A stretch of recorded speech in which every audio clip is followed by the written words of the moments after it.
আসসালামু আলাইকুম। স্বাগতম জানাচ্ছি বিবিসি নিউজ আন্তর্জাতিক সংবাদে।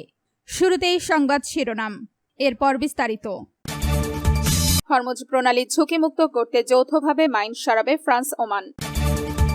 ইউক্রেনের রাশিয়ার ক্ষেপণাস্ত্র হামলা, নিহত ৮। তেলের দাম কমার কৃতিত্ব নিজের বলে দাবি ট্রাম্পের। ইরানের সঙ্গে দোহায় বৈঠক মঙ্গলবার, ট্রাম্প। দর্শক, এতক্ষণ শুনছিলেন সংবাদ শিরোনাম, এখন বিস্তারিত।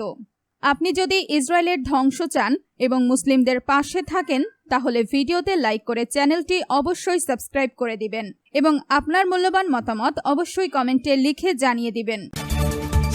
হরমুজ প্রণালী ঝুঁকিমুক্ত করতে যৌথভাবে মাইন সরাবে ফ্রান্স ওমান। হরমুজ প্রণালী থেকে মাইন অপসারণ এবং এই অঞ্চলের উত্তেজনা হ্রাসে অংশীদারদের সঙ্গে নিয়ে ফ্রান্স ও ওমান যৌথভাবে কাজ করবে বলে জানিয়েছেন ফরাসি প্রেসিডেন্ট ইমানুয়েল ম্যাক্রো। সম্প্রতি প্যারিসের অ্যালিসি প্রাসাদে ওমানের সুলতান হাইথাম বিন তারিক আল সাইদের সঙ্গে এক দ্বিপাক্ষিক বৈঠকের পর ফরাসি প্রেসিডেন্ট এই তথ্য নিশ্চিত করেন। সামাজিক যোগাযোগ মাধ্যমে দেওয়া এক বিবৃতিতে প্রেসিডেন্ট ম্যাক্রো জানান, সমুদ্র পথ নিরাপদ করতে এবং হরমুজ প্রণালী দিয়ে কোনো ধরনের শর্ত ছাড়াই অবাধে জাহাজ চলাচল গ্যারান্টি যুক্ত করতে তারা তাদের অংশীদারদের সঙ্গে সহযোগিতার ভিত্তিতে কাজ করার সিদ্ধান্ত নিয়েছেন। মূলত কৌশলগতভাবে অত্যন্ত গুরুত্বপূর্ণ এই সমুদ্র সীমাকে ঝুঁকিমুক্ত করাই দুই দেশের প্রধান লক্ষ্য।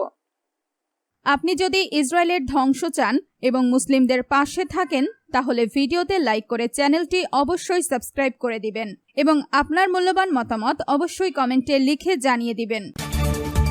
ইউক্রেনের রাশিয়ার ক্ষেপণাস্ত্র হামলা, নিহত ৮।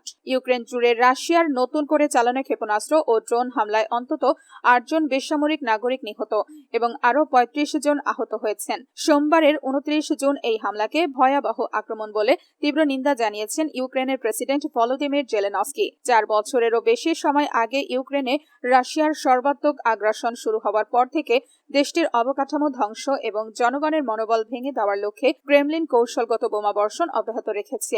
জাতিসংঘের তথ্য অনুযায়ী এই দীর্ঘ যুদ্ধে এই পর্যন্ত ১৬,০০০-এরও বেশি ইউক্রেনীয় নাগরিক প্রাণ হারিয়েছেন। প্রেসিডেন্ট জেলেনস্কি সামাজিক যোগাযোগ মাধ্যমে জানান, সোমবার দেশের মধ্যাঞ্চলীয় শহর দিনিপ্রোর একটি অবকাঠামো লক্ষ্য করে রুশ ক্ষেপণাস্ত্র আঘাত হানে। এতে ৫ জন নিহত এবং ২৯ জন আহত হন। এছাড়া দক্ষিণের শহর জাপোরিঝিয়াতে একটি যাত্রীবাহী মিনিবাসে রুশ ড্রোন হামলায় এক শিশু সহ ৩ জন নিহত এবং ৬ জন আহত হয়েছেন। পাশাপাশি দেশটির উত্তর পূর্বাঞ্চলীয় সুমি অঞ্চলে ড্রোন হামলায় ৬৯ বছর বয়সী এক নারী এবং ৭৭ বছর বয়সী এক বৃদ্ধ নিহত হয়েছেন বলে জানিয়েছে দেশটির জাতীয় পুলিশ কর্তৃপক্ষ। জানায়, ইউক্রেনের আরও অত্যন্ত ৬টি অঞ্চলে প্রাণঘাতী হামলার ঘটনা ঘটেছে। তীব্র গরমের কারণে মানুষ শীতাতপ নিয়ন্ত্রণ যন্ত্র এসি ব্যবহার করায় এমনিতেই বিদ্যুতের চাহিদা বাড়ছিল। তার ওপর ওই রুশ হামলার পর ৮টি অঞ্চলে বিদ্যুৎ বিপর্যয় দেখা দিয়েছে বলে জানিয়েছে ইউক্রেনের গ্রিড অপারেটর উক্রেনেরগো। এই ভয়াবহ পরিস্থিতির মধ্যে রাশিয়ার ব্যালিস্টিক ক্ষেপণাস্ত্র প্রতিরোধে ইউরোপের কাছে বিমান প্রতিরক্ষা ব্যবস্থা জোরদার করার আহ্বান পুনর্ব্যক্ত করেছেন জেলেনস্কি। তিনি জোর দিয়ে বলেন, এমন ভয়াবহ আক্রমণ থেকে সাধারণ মানুষের আরও বেশি সুরক্ষা প্রয়োজন, বিশেষ করে ব্যালিস্টিক ক্ষেপণাস্ত্র প্রতিরোধী সক্ষমতা অর্জন এখন জরুরি ও ইউরোপের নিজস্ব ক্ষেপণাস্ত্র প্রতিরক্ষা ব্যবস্থা ও প্রতিরোধী প্রযুক্তি গড়ে তুলতে সর্বোচ্চ সক্রিয় হওয়া প্রয়োজন। তবে সাম্প্রতিক মাসগুলোতে যুদ্ধের গতি প্রকৃতিকে একটি উল্লেখযোগ্য পরিবর্তন লক্ষ্য করা যাচ্ছে বলে জানিয়েছেন পশ্চিমা কর্মকর্তারা। ইউক্রেনের ক্রমবর্ধমান ড্রোন হামলার কারণে রাশিয়া এবং রুশ অধিকৃত অঞ্চলগুলোতে তীব্র জ্বালানি সংকট তৈরি হয়েছে। বিশ্লেষকদের মতে, এই ড্রোন হামলাগুলো পূর্ব ও দক্ষিণ ইউক্রেনের যুদ্ধক্ষেত্রে রুশ সামরিক বাহিনীর রসদ সরবরাহের পথ দুর্বল করে দিয়েছে, যা তাদের অগ্রসর হওয়ার গতিকে ধীর করেছে। ড্রোন প্রযুক্তিতে ইউক্রেনের এই উদ্ভাবনী দক্ষতা তাদের যুদ্ধে এক ধাপ এগিয়ে রেখেছে এবং সামরিক ক্ষেত্রে এই প্রযুক্তির ব্যবহার দেশটিকে বিশ্ব নেতায় পরিণত করেছে। ফলে পূর্বে যেখানে ইউক্রেনকে বিদেশি সামরিক সহায়তার জন্য আবেদন করতে হতো, এখন তারা অংশীদার দেশগুলোকে এই প্রযুক্তিতে সহায়তা করছে।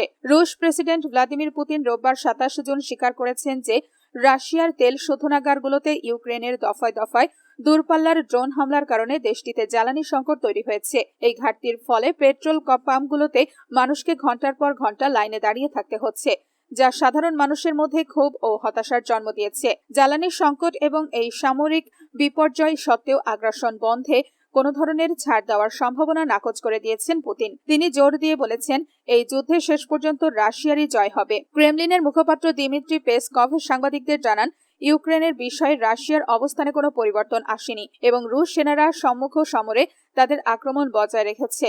এই ধারাবাহিকতা তাদের লক্ষ্য অর্জনে আত্মবিশ্বাসী করে তুলেছে বলেও তিনি মন্তব্য করেন। এদিকে ওয়াশিংটন ভিত্তিক think tank institute for the study of war জানিয়েছে, ক্রেমলিনের এমন অনমনীয় অবস্থান আসলে পশ্চিম ও ইউক্রেনকে রাশিয়ার শর্ত মেনে নিতে বাধ্য করার একটি কৌশল মাত্র।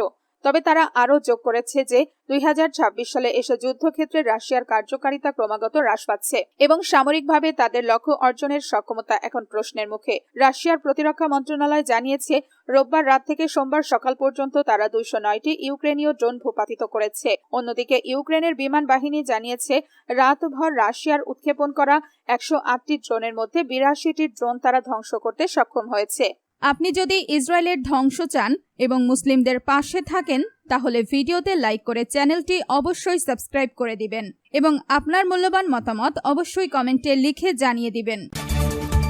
তেলের দাম কমার কৃতিত্ব নিজের বলে দাবি ট্রাম্পের। আন্তর্জাতিক বাজারে তেলের দাম কমে যাওয়ার কৃতিত্ব নিজের দাবি করেছেন মার্কিন প্রেসিডেন্ট ডোনাল্ড ট্রাম্প। ইরানের সঙ্গে সাম্প্রতিক অন্তর্বর্তীকালীন চুক্তির ফলে তেলের বাজার নিম্নমুখী বলে তিনি উল্লেখ করেন। সামাজিক যোগাযোগ মাধ্যমে দেওয়া এক বার্তায় প্রেসিডেন্ট ট্রাম্প বলেন, ইরানের পরমাণু নিরস্ত্রীকরণ প্রক্রিয়া শুরু হওয়ার আগেই তুলনায় বর্তমানে তেলের দাম অনেক কম। এর পরপরই পৃথক আরেকটি পোস্টে তিনি যোগ করেন, জ্বালানি তেলের দাম খুব দ্রুতই নিচের দিকে নেমে আসছে। বাজারের এই ইতিবাচক পরিস্থিতির পাশাপাশি নিজের ক্রমবর্ধমান জনপ্রিয়তার গ্রাফ নিয়েও কথা বলেছেন ট্রাম্প। তিনি সন্তুষ্টি প্রকাশ করে দাবি করেন, এই মুহূর্তে তার জনসমর্থন বা পোল রেটিং ইতিহাসের সর্বোচ্চ পর্যায়ে রয়েছে। আপনি যদি ইসরায়েলের ধ্বংস চান এবং মুসলিমদের পাশে থাকেন, তাহলে ভিডিওতে লাইক করে চ্যানেলটি অবশ্যই সাবস্ক্রাইব করে দিবেন এবং আপনার মূল্যবান মতামত অবশ্যই কমেন্টে লিখে জানিয়ে দিবেন।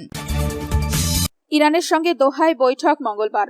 ট্রাম্প, ইরানের পক্ষ থেকে কোনো পূর্ব পরিকল্পিত বৈঠকের খবর অস্বীকার করা হলেও কাতারের রাজধানী দোহায় আগামীকাল মঙ্গলবার 30 জুন তেহরানের সাথে একটি বৈঠক অনুষ্ঠিত হতে যাচ্ছে বলে দাবি করেছেন মার্কিন প্রেসিডেন্ট ডোনাল্ড ট্রাম্প। ট্রাম্পের মতে, ইরানের পক্ষ থেকে আলোচনার অনুরোধ জানানোর পরেই এই সিদ্ধান্ত নেওয়া হয়েছে। নিজের সামাজিক যোগাযোগ মাধ্যম ট্রুথ সোশ্যালে বড় হাতের অক্ষরে লেখা এক পোস্টে প্রেসিডেন্ট ট্রাম্প স্পষ্ট ভাষায় বলেন, ইরান একটি বৈঠকের অনুরোধ করেছে।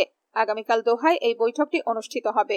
আপনি যদি ইসরায়েলের ধ্বংস চান এবং মুসলিমদের পাশে থাকেন, তাহলে ভিডিওতে লাইক করে চ্যানেলটি অবশ্যই সাবস্ক্রাইব করে দিবেন এবং আপনার মূল্যবান মতামত অবশ্যই কমেন্টে লিখে জানিয়ে দিবেন।